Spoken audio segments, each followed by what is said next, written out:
సియోనులో పరిశుద్ధుడా యేసయ్యా, పరిశుద్ధ రక్తములో నన్ను శుద్ధి చేశావయ్యా. మనసున్న మహారాజు నీవేనయ్యా, మహిమతో నీ సంఘమును నింపవయ్యా. నీ సింహాసనం నిత్యము నిలుచునని, నీ రాజ్యదండము న్యాయార్థమైనది. మమతల మహారాజా వందనం, మహిమతో విచ్చేయు వేళ నిన్ను సంధింతును. మమతల మహారాజా నీకే వందనం, మహిమతో విచ్చేయు వేళ నిన్ను సంధింతును. పరిపూర్ణ సియోనులో పరిశుద్ధుడా యేసయ్యా, పరిశుద్ధ రక్తములో నన్ను శుద్ధి చేశావయ్యా.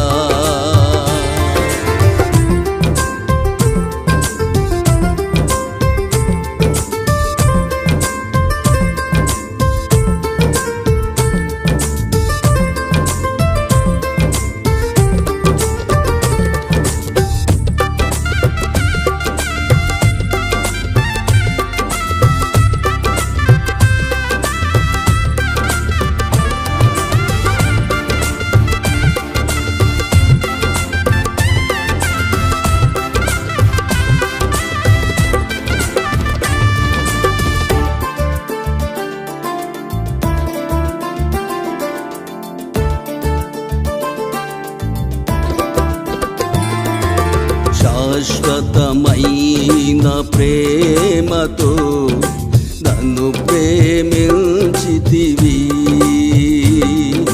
నా పాపముకై కల్వరిలో ప్రాణమిచ్చితివి. శాశ్వతమైన ప్రేమతో నన్ను ప్రేమించితివి, పాపముకై కల్వరిలో ప్రాణమిచ్చితివి. ప్రేమానురాగాలతో నన్ను హత్తుకున్నావయ్యా. పరిపూర్ణుడా నీ దయలో నన్ను దిద్దుతున్నావయ్యా. ప్రేమానురాగాలతో నన్ను హత్తుకున్నావయ్యా. పరిపూర్ణుడా నీ దయలో నన్ను దిద్దుతున్నావయ్యా. పరిశుద్ధుడా నీకే అర్పించేదా జీవితం, హృదయాంతరంగాలలో నిర్మించేదా మందిరం. పరిశుద్ధుడా నీకే అర్పించ నిర్మించేదా జీవితం ఉదయాంతరంగాలలో నిర్మించేదా మందిరం పరిపూర్ణ సియోనులో పరిశుద్ధుడా యేసయ్యా పరిశుద్ధ రక్తములో నన్ను శుద్ధి చేశావయ్యా. Praise the lord. ప్రభువైన యేసుక్రీస్తు నామములో మహోన్నతుల స్వరం అనేటువంటి కార్యక్రమాన్ని వీక్షిస్తున్నటువంటి మీ అందరికీ ప్రభువైన యేసుక్రీస్తు నామములో శుభాలు తెలియజేస్తా ఉన్నా. ప్రార్థన చేసుకొని కార్యక్రమాన్ని ప్రారంభిస్తూ ఉన్నా. కళ్ళు మూసుకుందా, ప్రార్థనలో ఏకమేద్దాం. పరిశుద్ధుడైన తండ్రి, మీ పరిశుద్ధ పాదాలకు వందనాలు, స్తోత్రాలు. ఈ మహోన్నతుని స్వరం అనేటువంటి కార్యక్రమాన్ని ఇంతవరకు నడిపిస్తున్నందుకు వందనాలు. ఈ కార్యక్రమాన్ని చూస్తున్నటువంటి బిడ్డలతో మీరు మాట్లాడి బలహీనను బలపరచు, రోగులు స్వస్థపరచు, కృంగిన వారిని లేవనెత్తి ఆందోళనలో ఉన్నటువంటి వారికి నెమ్మది కలిగించేది తండ్రి. అంతేకాకుండా ఈ వాక్యాన్ని విత్తుచున్నటువంటి నీ సేవకుడని నేను వంటి వాడిని శక్తి గల నీ వాక్యాన్ని విడుదల చేసి హృదయాలను కదిలించండి, కుటుంబాలను కట్టండి, జీవితాలను కట్టండి. రక్షణ లేని వారికి రక్షణ, విడుదల లేని వారికి విడుదల దయచేయమని ప్రార్థిస్తూ కృపకి అప్పగించుకుంటూ యేసుక్రీస్తు నామములో ప్రార్థన చేసరికి వేడుకొనుచున్నాం తండ్రి. ఆమేన్. మంచిది. ఈ దినం దేవుని వాక్యములో దేవాది దేవుడైనటువంటి ప్రభువు, రక్షకుడు, సృష్టికర్త, సర్వాధికారి అయినటువంటి దేవాది దేవుని యొక్క దీవెనాశీర్వాదములు, కృపాక్షేమములు మనము పొందులాగున ప్రభు చిత్త ప్రకారం మనము నడవాలని దేవుడు ఆశిస్తూ ఉన్నాడు. మనము మన ఇష్ట ప్రకారము కాక, మన చిత్త ప్రకారము కాక, ప్రభు యొక్క ఇష్ట ప్రకారం, ఆయన చిత్త ప్రకారం మనము నడవాలనేది దేవుని యొక్క ఆలోచన. కాబట్టి ఆ విధమంటే దేవుని ఏర్పాటు, దేవుని చిత్తం, దేవుని యొక్క నడిపింపేంటి అనేది మనం లేఖనాల్లో చూసినప్పుడు అద్భుతమైనటువంటి సంగతులు మనకు కనిపిస్తాయి. మొదటిది, మనము దేవుణ్ణి అడుగుట. అంటే దేవుని ఉద్దేశం ఏంటి అంటే ప్రతి వ్యక్తి వారు పరిస్థితులలో వారు జీవిస్తున్నప్పుడు వారికి ఎదురైన శోధన, సమస్య, ఇరుకు, ఇబ్బందులు ఏవైనా కావచ్చు, లేక ఆశీర్వాదముల కొరకు కావచ్చు, మరి దేని కొరకైనా కావచ్చు, దేవుని దగ్గరకు మనం వచ్చినప్పుడు మనం ఆయనను అడగాలి అనేది దేవుని యొక్క చిత్తమైంది, ఉద్దేశమైంది. అందుకే బైబిల్లో దేవుడు అంటాడు, అడుగుడి మీకు ఇవ్వబడును అని.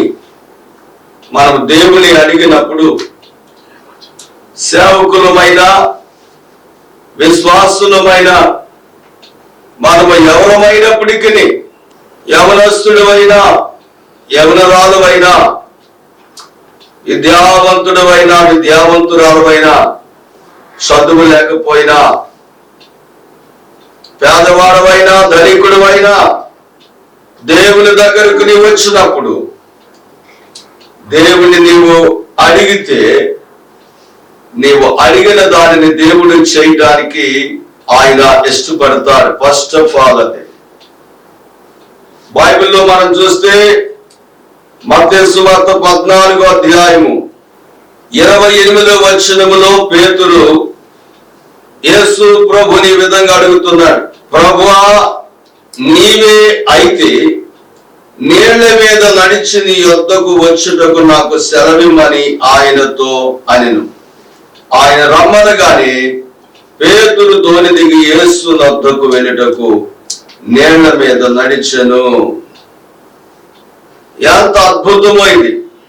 దేవుడు ఒక్కడు మాత్రమే చేయగలిగినటువంటి కార్యము మనుష్యుడు కూడా చేయగలిగాడు. కారణం ఏంటి అంటే, ఆ సృష్టికర్త అయిన నజరేయుడైన యేసుని అడిగినందువలన.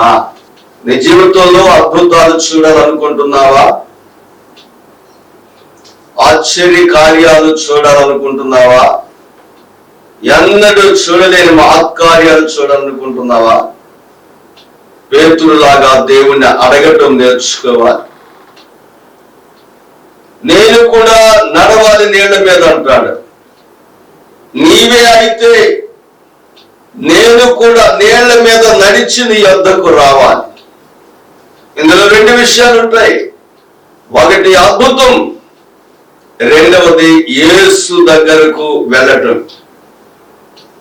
నువ్వు యేసు ప్రభుని అడిగితే దేవాది దేవుడు పేతురుని నడిపించినట్లుగా, లేక పేతురు జీవితంలో ఎన్నడూ చూడలేని ఆ గొప్ప కార్యాన్ని చూపించినట్లుగా, పేతురు ఆశించి అడిగినది దేవుడు చేసినట్లుగా నీ జీవితంలో, నీ కుటుంబంలో, నీ సేవలో, నీ బిడ్డల కొరకు, నీ వ్యాపారములో, నీ ప్రయాణములో, నీ ప్రతి పనిలో కూడా దేవుడు సహాయం చేస్తాడు.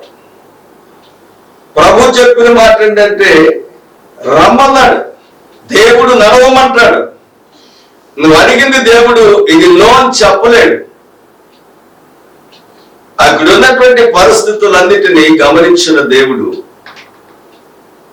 వారిని బలపరచుటకు, వారిని ధైర్యపరచుటకు, వారిని దేవుని మహిమ కొరకు నిలబెట్టుటకు, దేవుడు వారిని వాడుకొనుటకు అడిగిన వెంటనే రమ్మంటాడు.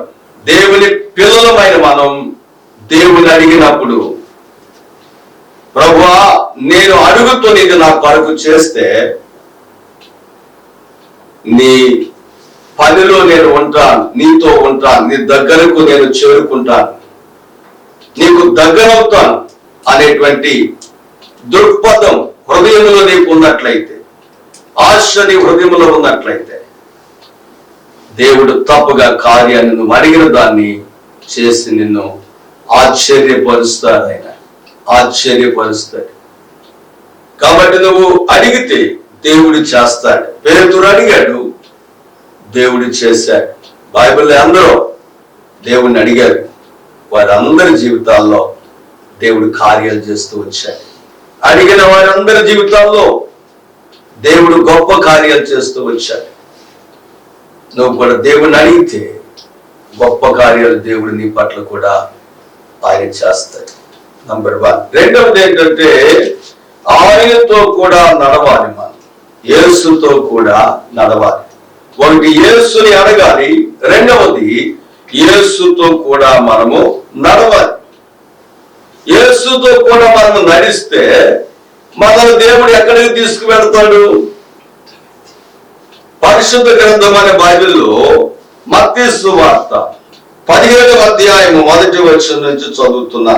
6 దినములైన తరువాత యేసు పేతురును, యాకోబును, అతని సహోదరుడైన యోహానును వెంట పెట్టుకొని ఎత్తైన కొండ మీదకి ఏకాంతముగా పోయి వారి ఎదుట రూపాంతరము పొందెను. గమనిస్తున్నారా? యేసు ప్రభుతో కూడా మనం నడిస్తే, యేసు ప్రభుతో కూడా మనం నడవగలిగితే ఆయన మనం ఎక్కడికి తీసుకుని వెళతాడు అంటే, ఎత్తైనటువంటి స్థలమునకు. దావీదు కూడా ప్రార్థన చేస్తాడు. ఏమనంటే, ప్రభువా నేను ఎక్కలేనంత ఎత్తైన స్థలానికి, ఎత్తైన కొండపైకి నన్ను ఎక్కించమంటాడు. నువ్వు యేసుతో కూడా నడిస్తే ఆయన నిన్ను ఎత్తైన ప్రాంతంలో పెడతాడు. ఎత్తైన స్థితి నీకు ఇస్తాడు. ఎత్తైనటువంటి దీవెన నీకు ఇస్తాడు. ఎత్తైనటువంటిదిగా నీ కుటుంబాన్ని, నీ బిడ్డల దేవుడు చేస్తాడు. ఎత్తైనటువంటి వ్యక్తిగా నిన్ను చేస్తాడు. ఎత్తైనటువంటి అనుభవాల్లో నిన్ను ఉంచుతాడు. మనుషులందరూ ఆశ్చర్యపడతారు, ఎంత ఎత్తుగా ఎదిగిపోయాడా, ఎంత ఎత్తుగా. చాలా మంది లోకంలో ఎదుగుతూ ఉంటారు. లోకంలో కాదు ఎదగాల్సింది, దేవునిలో ఎదగాలి. ఎంతో మంది దేవుని దగ్గరకు వచ్చినప్పటికీ, సంవత్సరాలు గడిచిపోతున్నప్పటికీ దేవునిలో ఎదగనటువంటి వారు చాలా మంది ఉన్నారు. ఈ దినమందు సేవకులుగా మీకు తెలియజేసేటువంటి దేవుని వాక్య సత్యం ఏంటంటే, మనము యేసుతో కూడా నడవాలి. అప్పుడు అన్ని ఆశీర్వాదాలు మీతో కూడా వస్తాయి. దేవుడిని ఎత్తైన స్థలానికి తీసుకెళ్తాడు. అంతేకాకుండా వారి ఎదుట ఆయన రూపాంతరం పొందాడు. రూపాంతరపు యొక్క అనుభవం, దేవుని యొక్క మహిమ, ప్రకాశమానమైన వెలుగు, అద్భుతమైనటువంటి ఆ ప్రకాశాన్ని వాడు చూడగలిగారు. సూర్యుని వలె ప్రకాశించిందట ఆయన ముఖం, సూర్యుని వలె ప్రకాశించను. రెండవచనం చూస్తే ఆయన ముఖము సూర్యుని వలె ప్రకాశించదు, ఆయన వస్త్రములు వెలుగు వలె తెల్లని వాయను. ఇదిగో మోషే ఏలియా వారి కనబడి ఆయనతో కూడా మాట్లాడుచు ఉండేది. ప్రియులారా, అద్భుతం ఏంటంటే యేసుతో కూడా మనం నడుస్తున్నప్పుడు మనకు తెలియకుండానే అద్భుతమైనటువంటి స్థితిని మనం పొందుకుంటాం.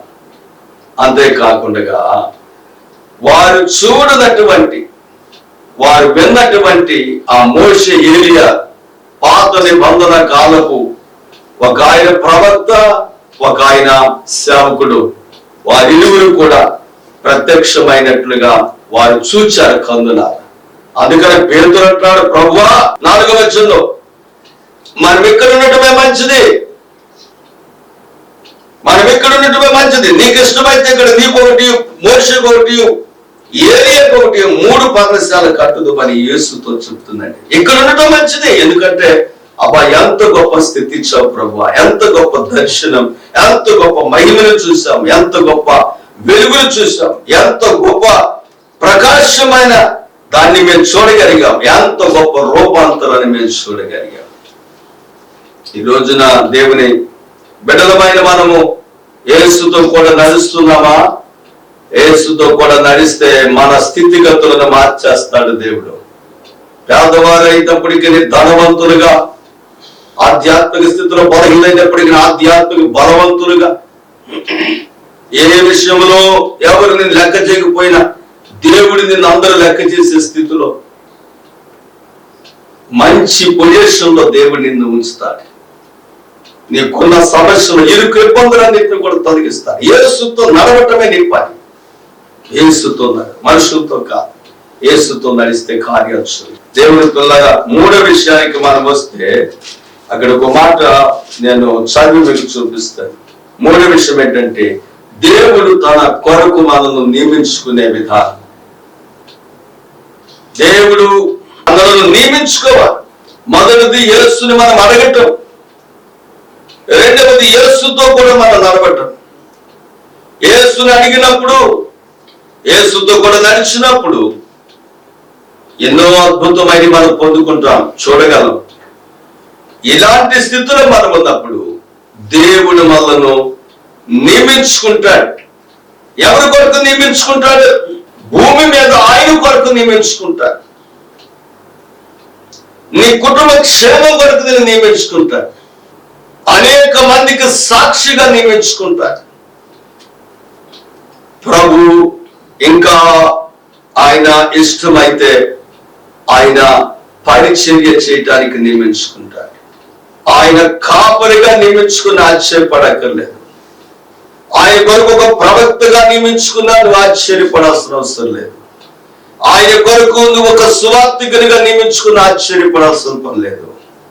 ఆయన కొరకు నేను ఒక ఉపదేశకునిగా నియమించుకున్నా నువ్వు ఆశ్చర్యపడాల్సిన అవసరం లేదు. ఆయన కొరకు అపోస్తలుగా నియమించుకున్నా నువ్వు ఆశ్చర్యపడాల్సిన అవసరం లేదు. ఆయన నిన్ను నియమించుకునే దేవుడు, వదిలిపెట్టే దేవుడు కాదు. నిన్ను నియమించుకుంటాడు. అందుకే బైబిల్లో మనం చూస్తా ఉన్నాము. మత్తయి సువార్త 16వ అధ్యాయము 18వ వచనంలో ఒక మాట మనం చదువుతాం.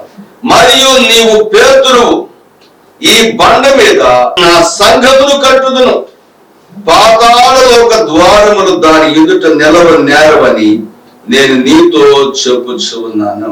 అంతేకాదు, పరలోక రాజ్యం యొక్క తాళపు చెవులు నీకు ఇచ్చేదను. నీవు భూలోకమందు దేని బంధించదు, అది పరలోకమందు బంధించబడును. భూలోకమందు దేని విప్పుదువో, అది పరలోకమందు విప్పబడిందని అతనితో చెప్పాను. చూసారా దేవుని నియమం? పేతురుని ఏ విధంగా నియమించుకున్నాడు దేవుడు అంటే, బండ మీద, అనగా క్రీస్తు అనేటువంటి బండ మీద దేవుని సంఘమును కట్టుటకు దేవుడు పేతురుని నియమించుకున్నాడు. అంతేకాదు, పరలోక రాజ్యపు తాళపు చెవులు నీకు ఇస్తున్నాను అంటాడు. ఎంతగా నియమించుకున్నాడు, ఎంత ఏర్పాటు చేసుకున్నాడు దేవుడు ఆయన్ని. ఈ రోజున నిన్ను కూడా దేవుడు ఆ విధంగా నియమించుకుంటాం. ఎంత ఆశీర్వాదం! నిన్ను దేవుడు నియమించుకుని వాడుకుంటే ఎంత ఆశీర్వాదం! పేతురు, దుడుకు పేతురు. చాలా మంది అనుకుంటారు, నిజంగా దేవుడు నన్ను నియమించుకుంటాడా, అంత అర్హత ఉందా అని. పేతురు సంగతి చూస్తే, దుడుకు పేతురని, యేసుని నేను ఎరగనని ముమ్మారు ఆయన అబద్ధం చెప్తాడు. ఒకసారి యేసు ప్రభు వారి సిలువకు వెళ్తున్నాను చెప్తున్నప్పుడు సాతాను వశంలోకి వెళ్ళి ఆ కార్యాన్ని అడ్డగిస్తాడు. అందుకే యేసు అంటాడు, సాతాను నా వెనకకు పొమ్మంటాడు. ఎంత బలహీనుడైనటువంటి పేతురు దేవుని అడగటాన్ని బట్టి, యేసుతో నడవటాన్ని బట్టి దేవుడు నియమించుకోలేదా? దేవుడు నియమించుకోలేదా? ఎంతగా నియమించుకున్నాడు? తన పరిచర్య చేయటానికి ఎంతగా నియమించుకున్నాడు? గొప్పగా నియమించుకున్నాడు. నిన్ను కూడా నియమించుకుంటాడు దేవుడు. నువ్వు బలహీనుడేం కాదు, నువ్వు బలహీనురాలేం కాదు. మన బలహీనతలన్నింటినీ క్షమించి తుడిసివేసి ఆయన రక్తంతో కడిగి వేసి నిన్ను పవిత్రపరిచి నిన్ను ఆయన నియమించుకుంటాడు ఆయన పని కొరకు. ఏ కోణములో నువ్వు ఆయన పని చేయగలవో ఆయనకి తెలుసు. ఏ కోణములో నిన్ను నియమించాలో ఆయనకి తెలుసు. నిన్ను ఆయన నియమించుకొని తన పనిలో వాడుకుంటానికి ఇష్టపడుతున్నాడు. నీ కుటుంబంలో ఒక తండ్రిగా, ఒక తల్లిగా, ప్రార్థనాత్మ కలిగినటువంటి వారినిగా నియమించి దేవుడు వాడుకుంటాడు. దేవుని యొక్క సత్యమందు నిన్ను స్థాపించి నియమించి అనేక మందికి దీవెనకరముగా నిన్ను ఉంచుతాడు. పరలోకమునకును భూమి మీద ఉన్నటువంటి వారికి కూడా ఆశీర్వాదకరంగా నిన్ను మార్చేసేటువంటి దేవుడై ఉన్నాడు. కాబట్టి దేవుడు నియమిస్తాడు నిన్ను. మూడవదిగా, నాలుగవదిగా చూస్తా ఉన్నాము ఏంటంటే, దేవుడు వాడుకోవటం. దేవుడు వాడుకోవటం. దేవుడు వాడుకోవాలి మనల్ని. పేతుర్ని దేవుడు వాడుకుంటూ మొదలు పెట్టాడు.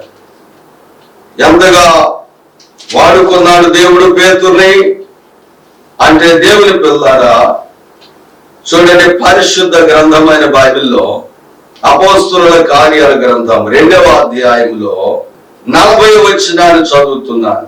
ఇంకొన్ని అనేక విధములైన మాటలతో సాక్ష్యం ఇచ్చి, మీరు మూర్ఖులకు ఈ తరం వారికి వేరే రక్షణ పొందుడని వారిని హెచ్చరించెను. కాబట్టి అతడి వాక్యం అంగీకరించిన వారు బాప్తిసం పొందిరి. ఆ దినమందు ఇంచుమించు 3,000 మంది చేర్చబడిరి. వీరు అపోస్తలుల బోధ యందును, సహవాసమందును, రొట్టె విరుచుటి యందును, ప్రార్థన చేటి యందును ఎడతెగక ఉండిరి. ప్రియులారా, గమనిస్తున్నారా? దేవుడు పేతురును వాడుకుంటున్నాడు. ఎంతగా వాడుకుంటున్నాడంటే, దేవుని ఆత్మతో నింపి పెంతెకొస్తు దినమందు దాదాపుగా 120 మంది మేడగదిలో ప్రార్థన చేస్తున్నప్పుడు, విజ్ఞాపన చేస్తున్నప్పుడు, వాగ్దానము కొరకు ఎదురు చూస్తున్నప్పుడు పరిశుద్ధాత్మ దేవుడు వారిని కమ్మి అగ్ని నావికుల వలె విభాగించబడి వారి ఒక్కొక్కరి మీద వ్రాలి ఆత్మతో అందరూ నింపబడి వాక్శక్తిని పొంది నిలబడినప్పుడు వీళ్ళు భాషలతో మాట్లాడుతూ ఉన్నారు. ఆ టైంలో అనేక మంది వీరిని చూసి వీళ్ళు మద్యము సేవించారేమని ఎగతాళి చేస్తూ హేళన చేస్తున్నటువంటి వారు కొందరైతే ఆ విధంగా కనిపించట్లేదు, వేరే విధంగా వారు ఉన్నారని మరొక విధంగా. అలాంటి పరిస్థితుల మధ్యలో దేవుడు పేతురుని వాడుకోవటం మొదలు పెట్టాడు. పేతురు నిలబడి దేవుని లేఖనాలను వివరిస్తూ, ప్రవక్తుల యొక్క ప్రవచనాలను వివరిస్తూ, ఆకాశములో ఉన్న సూర్యుడు, చంద్రుడు, నక్షత్రాలు ఏమైపోతాయో, ప్రవచనం యొక్క సారాంశం ఏంటో వివరిస్తూ వారికి ప్రకటిస్తూ, మూర్ఖులకి తర వారికి వేరే రక్షణ పొందని జాగ్రత్త అని చెప్పి హెచ్చరిస్తూ ఉన్నప్పుడు వాళ్ళందరూ కూడా ఆయన మాటలు విని దాదాపుగా 3,000 మంది యేసు క్రీస్తుని తన స్వరక్షకునిగా అంగీకరించారు. వారు యేసుకు లోబడ్డారు, యేసు క్రీస్తుని స్వరక్షకునిగా అంగీకరించారు. ఎప్పుడైతే వాడు యేసు క్రీస్తుని స్వరక్షకునిగా అంగీకరించారో వారందరూ కూడా బాప్తిస్మం పొందారు. ఎప్పుడైతే బాప్తిస్మం పొందారో వారందరూ కూడా అపోస్తలుల బోధ వింటూ మొదలు పెట్టారు.